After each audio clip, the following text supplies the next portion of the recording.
So you've decided to take control of your finances, get your budget in order, and live the life that you deserve. But you've run into a problem. There are so many different budgets to choose from that it's almost impossible to figure out which one would be right for you. Today, that's what we're going to try and figure out. We're going to be going over the 6 most common styles of budgeting, discussing the pros and cons associated with each style, and hopefully making it easier for you to make a decision on which to start with and use. Hey everyone, Daniel here, and welcome to Next Level Life, a channel where you can learn all about investing, debt, retirement, and many other financial topics besides, because let's face it, the schools aren't gonna teach it for us. So if any of those topics sound interesting to you, or if you want to learn how to better handle your money and have more financial freedom, be sure to hit that subscribe button and the bell next to my name to be notified every time I upload a new video. And if you want to further support the growth of this channel, you can check out some of the links I've left down in the description below, which includes a 30-day free trial of Audible and 2 free audiobooks of your choice, as well as a list of some books on money I'd recommend checking out with your free trial. Or you can smash that like button if you haven't already, share this video with a friend, and leave a comment below letting me know what topics you'd like me to cover in future videos. So the 6 most common styles of budgeting are the percentage-based budget, such as the 50-30-20 budget, the 6 jars budgeting method, and the 60% solution, among others, the hard copy budget, such as the cash-only budget or the envelope method, the comprehensive budget, such as the line item or zero-based budget, the automatic budget or the no-budget budget, the values-based budget, and the reverse budget. You could also throw in a business budget or some sort of custom budget here, but we'll just be focusing on these 6 styles of budgeting today. And just so you know, if at any point during this video you find yourself wanting more information on any of these budgets, you can check out my budgeting playlist, which I've left a link to in the description below this video to find a more in-depth explanation regarding each of the budgeting methods. Now let's get started. So one common style of budgeting is known as the percentage-based budget. The percentage-based budget comes in many forms. T. Harv Eker's 6 jars budgeting method, Jim Rohn's 70-10-10-10 budget, Richard Jenkins' 60% solution, and the 50-30-20 budget based on the book All You're Worth by Elizabeth Warren are all popular examples of this style of budgeting. And on a basic level, their purposes are all pretty much the same. They're meant to help you allocate certain percentages of your money towards covering all of your financial obligations and goals. The percentages differ, of course. For example, under the 50-30-20 budget, you simply divide your income up into the 3 categories listed in the budget. 50% of your income going towards covering your necessities, 30% going towards covering your wants, and the last 20% going towards covering your financial goals. While in the 70-10-10-10 budget, 70% of your money goes towards your needs, and 10% of your money goes towards active capital such as a savings account, while another 10% goes towards passive capital like a 401k or IRA, and the last 10% is given to charity. However, despite these differences, the fundamental goals, like I said, remain largely the same. The primary advantage to these types of budgets lie in their simplicity. For every dollar you make, you already know exactly how much of that money is going towards each category in your budget. And provided that you aren't in dire straits financially and the percentages are accurately applied to meet your personal goals, any of these percentage-based budgets can work out very well. The problems tend to arise when the percentages either aren't applied accurately for your goals or when you're in dire straits financially. Let's look at an example of how this could possibly work out for the worse. Let's say that John is 55 years old, has no retirement savings, makes $36,000 a year, has a bought and paid for home, and the following debts. $5,000 on a credit card at 15% interest, $10,000 on a car loan at 5% interest, and $20,000 left over on a student loan at 4% interest. The monthly minimum payments are $100 for the credit card, $186.43 for the car loan, and $202.49 for the student loan. In total, these minimum payments amount to nearly $500 a month, or nearly a sixth of John's total income. Now, if John were using the 50-30-20 budget, and assuming he didn't adjust the numbers to fit his personal situation, he would be putting $1,500 a month towards necessities, $900 a month towards his wants, and $600 a month towards his financial goals. The $1,500 a month towards necessities is clearly doable since his home is bought and paid for. The $900 a month towards wants is not half bad. The concern, possibly for John's case, is the $600 a month towards his financial goals. With nearly $500 of that $600 amount going towards presumably paying off his debts, he isn't left much to put towards his investments, which is potentially scary because he's 55 years old and has no savings put away for retirement. In order to cover his necessities alone in retirement, assuming the budget stays the same, John would need to have saved roughly $450,000 by the time he hangs up his boots. If he invested the remaining $100 a month of his financial goal money, after paying his minimum payments on all of his debts, and earned an average rate of return of 8% over the long haul, he would be financially independent in about 43 years when he turns 98, which probably isn't the time frame he's hoping for. If he sold a bunch of things to pay off all of his debts and then put the full $600 a month towards his investing from the beginning, he would be financially independent in 22 years and 5 months when he is 77, which is better, but still probably not the time frame he's hoping for. However, if he adjusted his necessities down a bit lower, say to $1,200 a month instead of $1,500, and put half of his money from his wants category towards his investments while still putting the full $600 a month of his financial goal money towards his investments, he would be financially independent in just 15 years when he turns 70.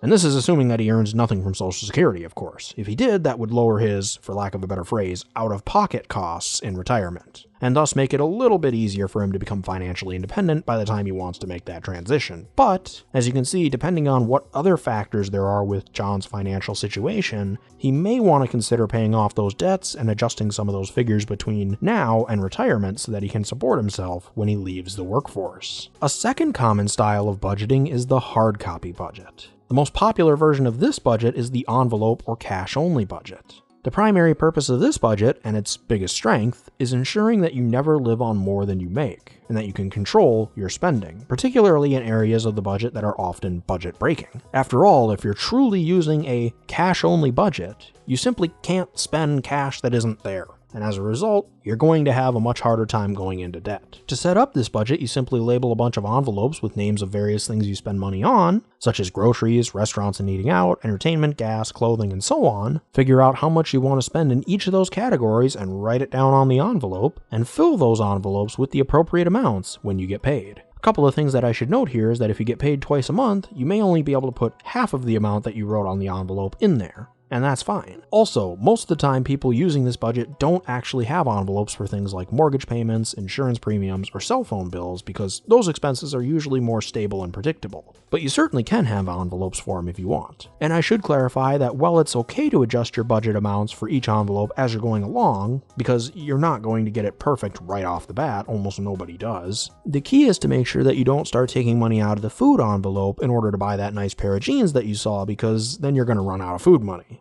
Or you're going to have to bring money from a different envelope into that food envelope, and then you're going to run out of money in that new category. And eventually it's just an endless cycle where you're not actually controlling your spending, and you're possibly starting to rack up debt, which kind of defeats the purpose of using this budgeting style. That's really the only major con, or potential con, with this budgeting style as far as I can tell. If having cash in those envelopes is going to tempt you to overspend though, and later beat yourself up over it, then maybe you want to try another budgeting style, such as the automatic budget.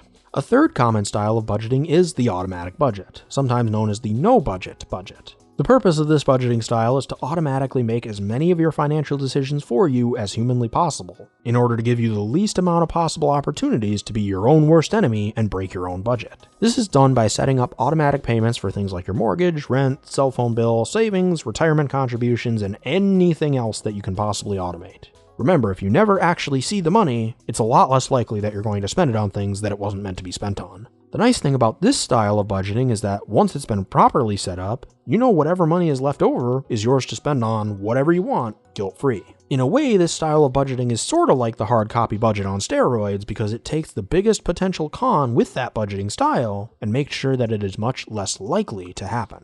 However, that isn't to say that this budgeting style is without potential flaws. If you're going to use it long term, you're going to want to make sure that you have a well-defined financial goals to shoot for. This is mainly due to the fact that this style of budgeting is more hands-off by nature than most. It's very easy to set things up and have everything going good initially, and then 10 years zip by without any major troubles until you realize that your longer-term goals are going to be harder to achieve if you didn't start putting enough money towards them from the beginning. A fourth common style of budgeting is the zero-sum budget, which is a budget that tries to make your income minus your expenses equal zero each and every month. Its purpose is to give every dollar a job on paper before the month begins. so that there's no mystery or surprises that come up that you can't handle. It's called a comprehensive or sometimes a detail budget because of the sheer amount of detail that goes into it when it's properly set up. Everything from your mortgage payments to an emergency fund, Christmas gifts, car tabs, and anything else that you spend money on should be accounted for. And you're not done until you give every single dollar an assignment. The biggest pro to this budget is obvious. There are no surprises that you can't handle, and you know exactly where all of your money is going. This makes it easier to figure out where you can cut expenses, along with a whole host of other things. There's a reason that I say everyone should, at the very least, try this style of budgeting. There are a lot of benefits that it can give you when it's done properly, for a long time to come, even if you eventually switch to a different budgeting style. The biggest con to this budget is probably the level of detail associated with creating it as well. It can be quite a daunting task the first time you sit down and do it, but there are many apps and spreadsheet templates out there that can help you make the first go easier for you to manage. And if you're doing the budget electronically, it's pretty easy to add and remove line items each month as you go along. So in this day and age, it looks very intimidating, but it's not as bad as it seems. A fifth common style of budgeting is known as reverse budgeting. Reverse budgeting takes a savings-first approach by forcing you to figure out how much money you need to save each month to cover your future financial goals, so that you can then blow the rest of your money on whatever you want guilt-free in the present. This budget obviously has many similarities to some of the other budgeting styles. The main thing that distinguishes it is its focus on paying yourself first. The strongest pro is that, compared to other budgeting styles anyway, you're less likely to find yourself in a position where you don't have enough money to cover your long-term future, because the first and most important thing that you figure out with this budget is every month, how much money do you need to save to cover your future financial goals and commitments? Assuming, of course, you don't just set this budget and forget it, which sometimes does happen. You should be reviewing this on a regular basis. The con to using this style of budgeting is that, especially in the beginning, you may find yourself living on a bit of a shoestring budget after your savings have been made. This usually happens if your savings goals are very lofty and need to be available to you in a short period of time,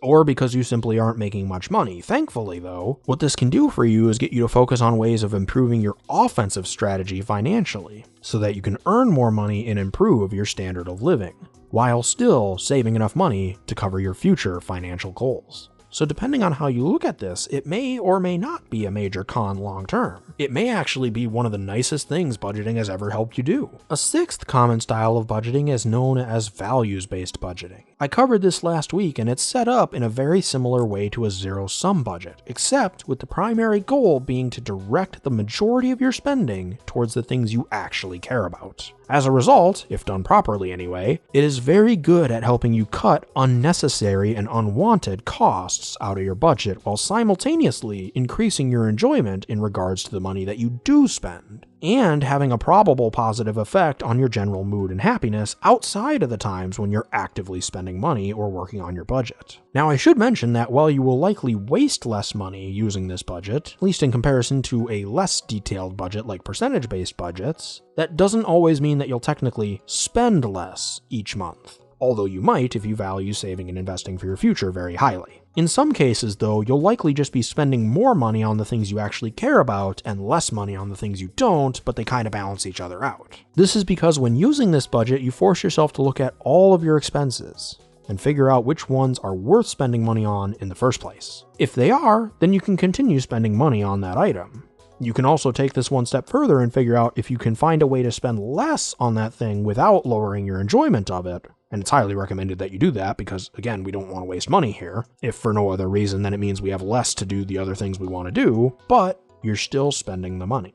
A couple of other pros to this style of budgeting is that it's extremely adaptable, allowing you to take ideas from other budgeting styles and integrate that into your budget without giving up the level of detail and knowledge that you can gain from more comprehensive budgets like this and the zero-sum budget. There are three major potential cons, though, to this style of budgeting, at least as I see it. They are the larger time commitment that it takes to get this budget set up in that first month you use it, the potential initial discouragement when you look at your financial situation, and the possibility of not having your future fully secured if you don't put enough money towards it right now, similar to the automatic budget. One thing that I do want to note about these cons is that, similar to other budgeting styles I've mentioned, they all have workarounds. The time commitment can be worked around by using a template that someone else already has made for you, that you only need to spend a few minutes modifying to fit your needs. The future being properly funded and secured can be worked around by educating yourself on how much you're likely going to need when that time comes,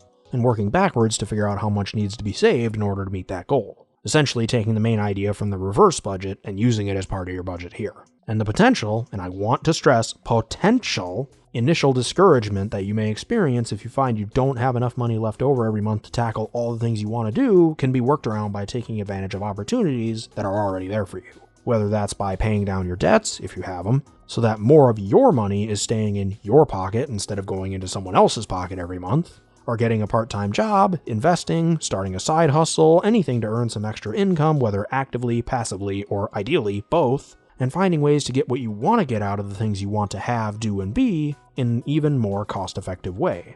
Or heck, even all of the above. But the key is, there are always options. So don't ever let the initial discouragement stop you from reaching your own version of financial success. But that'll do it for me today. Once again, if you enjoyed this video, be sure to smash that like button if you haven't already, subscribe, and hit that bell next to my name so you'll be notified of all my future uploads. I generally upload every single Monday, and if you have a friend that would be interested in this kind of content, be sure to share it with them. Let's really get this information out there and start our own financial revolution.